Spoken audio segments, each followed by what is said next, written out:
বন্ধুগণ, আশা করি ভালো আছেন সকলে। আমার আগে পড়া হয়েছিল, আজকে বসলাম আবার মহাভারত নিয়ে। দুদিন অনুষ্ঠান ছিল, তাই পাঠ করতে পারিনি। আবার আজকে আমি এই মহাভারত নিয়ে বসলাম। হ্যাঁ, ওম ওম নমো ভগবতে বাসুদেবায় নমঃ। ওম নমো ভগবতে বাসুদেবায় নমঃ। ওম নমো ভগবতে বাসুদেবায় নমঃ। আমার অষ্টম দিনের যুদ্ধের বর্ণনা পড়া হইল, কুরুক্ষেত্রের যুদ্ধের। আজকে আমি নবম দিনের যুদ্ধের বর্ণনা পড়ে শোনাবো আপনাদের। নবম দিনের যুদ্ধের যুক্তি। তবে রাজা ধৃতরাষ্ট্র সঞ্জয়ে পুছিল, কহত সঞ্জয় তবে কি কর্ম হইল। সঞ্জয় বলেন, রাজা কর অবগতি, দুঃখ চিত্তে নিজালয়ে এলো কুরুপতি। সহদর গণ সবে করিয়া রাজন, ভয়ে কম্পমান গৃহে কইল প্রবেশন। সিংহাসন ছাড়ি রাজা বসিল ভূমিতে, চতুর্দিকে ভাতৃগণ বসিল বেষ্টিতে। দুই পাশে বসিল যতেক রাজগণ, ভগদত্ত প্রতাপাদি যতেক রাজন। সুশর্মা সৌবল আদি যত নরপতি, সভাতে বসিল সবে হইয়া দুঃখমতি। অনেক চিন্তিয়া তবে রাজা দুর্যোধন, দূত প্রেরি আনাইল ভীষ্ম আর দ্রোণ। ভূরিশ্রবা দ্রোণী আদি যত বীরগণ, যার যেই আসনে বসিল সর্বজন। তবে পুনঃ নরপতি হৃদয়ে ভাবিয়া, কর্ণেরে আনিল শীঘ্র দূত পাঠাইয়া। রাজার আদেশে কর্ণ এলো ততক্ষণ, আলিঙ্গন করি কর্ণে বলয়ে বচন। সেনাপতি হও তুমি, কি বলিব আর, দিনে দিনে ক্ষীণবল হইল আমার। কর্ণকে নবম দিনের যুদ্ধের আগে সেনাপতি করলেন দুর্যোধন। আপনার দ্বারে কাঁটা রপিনু আপনি, সেনাপতি না করিনু আগু পেছু গুনি। আগে যদি তোমারে দিতাম সৈন্যভার, তবে কেন এত দুঃখ হইবে আমার। মান্য করি পিতামহে কইনু সেনাপতি, স্নেহ করি পাণ্ডবে নামরে মহামতি। ভীষ্ম পাণ্ডবদের মারছেন না, এই অভিযোগ করে দুর্যোধন ভীষ্মদেবের কাছ থেকে সেনাপতির দায়িত্ব নিয়ে কর্ণকে দিলেন।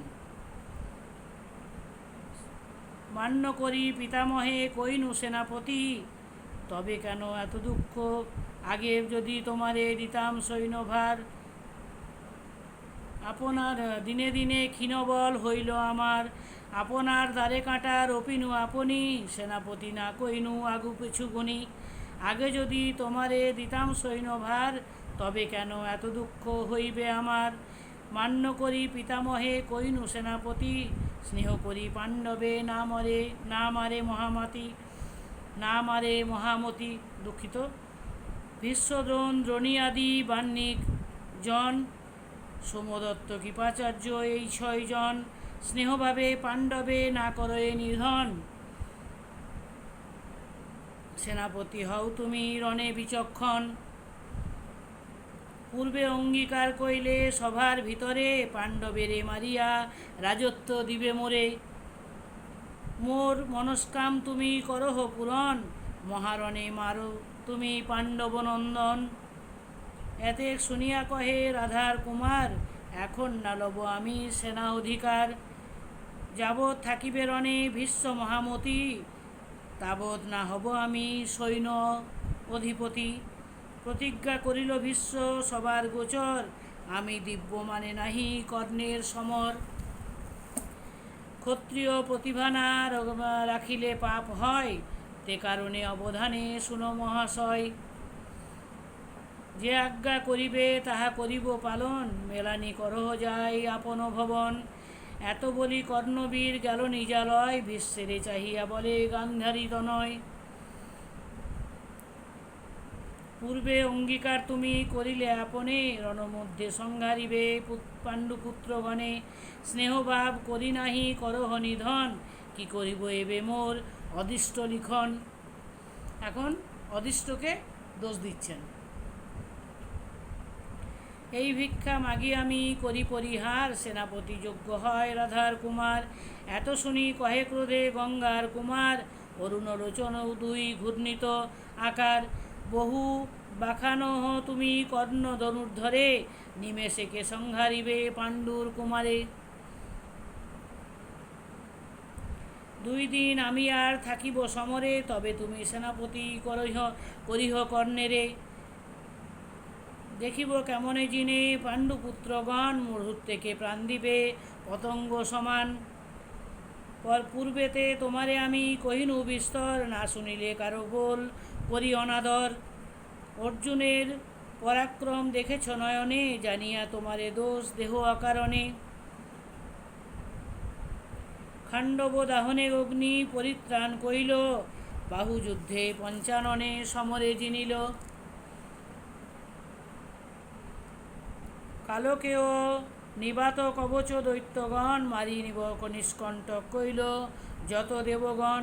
দ্রৌপদীর স্বয়ম্বরে জিনিলে রণে, একেশ্বর পরাজিত যত রাজগণে। তদন্তর সংগ্রামে জিনিল বলে, সুভদ্রা হরিয়া নিল নিজ বাহু বলে। বিশ্বের বিক্রম যত খ্যাত ত্রিভুবন, হিড়িম্ব রাক্ষসাদি করিল নিধন।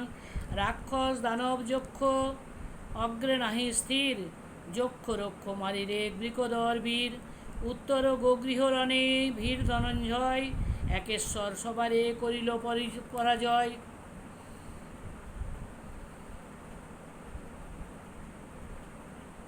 কর্ণবীর তখন কি করিল তোমার, দৃষ্টিমাত্র চূর্ণ কইল তাহার অহংকার।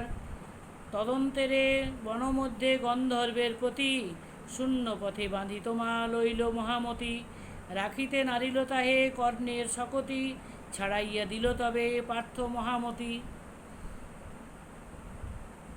প্রতিজ্ঞা করিনু আমি তোমার গোচরে, কালীযুদ্ধে পরাজিব পাণ্ডুর কুমারে। কৃষ্ণ সহ অর্জুনে জিনিব কালী রণে, শোক ত্যাগ কর রাজা আমার বচনে। বললেন কার আমি পাণ্ডুপুত্রদেরকে হত্যা করব, কৃষ্ণকে পরাজিত করে। শোকের সময় এই নহে মহাশয়, শত্রুর বাড়য়ে বল বিক্রম হরয়। এত শুনি দুর্যোধন হরিষ অন্তর, কৌরবের দলে দুঃখ নাহি অতঃপর। চরমুখে বার্তা পেল ধর্ম নিপমণি, কৃষ্ণার্জুন ভীমে আনি বল এ কাহিনী। প্রতিজ্ঞা করিল পার্থ গঙ্গার নন্দন, সাবধান হইয়া সবে করিবে গ্রহণ। এত শুনি ভীম কহে রাজার গোচর, কালী দুর্যোধনের হরিব অহংকার। এত বলি সিংহনাদ কইল মহাবল, পাণ্ডবের দলে হইল জয় কোলাহল। ভীষ্মপর্ব ভারতের অপূর্ব কথন, শুনিলে অধর্মখণ্ডে ব্যাসের বচন। মস্তকে দেখিয়া ব্রাহ্মণের পদরজ, কহে কাশীরাম গদাধর দাস অগ্রজ। ধন্যবাদ। আজকে 9ম দিনের যুদ্ধের বিবরণ পড়লাম। পরবর্তীকালে আবার আমি আপনাদেরকে পড়ে শোনাবো। ধন্যবাদ।